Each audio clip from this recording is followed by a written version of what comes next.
বন্ধুরা, এই মুহূর্তে শোনা যাচ্ছে $1 সমান $1। আর হ্যাঁ, একদম ঠিকই শুনছেন।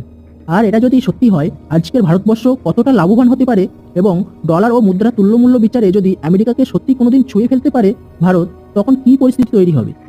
$1 এবং $1 মূল্য যদি একই হয়, তখন কেমন হবে দেশের মানুষের দৈনন্দিন জীবন।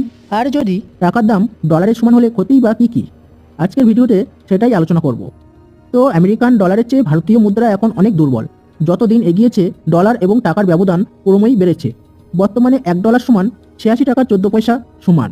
তো আমরা জানি ভারত উন্নয়নশীল দেশ এবং আমেরিকার মতো উন্নত দেশকে ছোঁয়ার লক্ষ্যেই সে এগোয়। তবে আমেরিকান অর্থনীতির সঙ্গে পাল্লা দিতে ভারতকে এখনও দীর্ঘপথ অতিক্রম করতে হবে।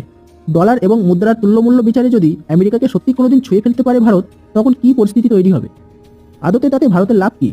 $1 এবং $1 অর্থমূল্য এক হলে কেমন হবে দেশের মানুষের দৈনন্দিন জীবনযাপন? তো টাকার দাম ডলারের সমান হয়ে গেলে অবশ্যই দেশের নিত্য প্রয়োজনীয় জিনিসের দাম কমবে।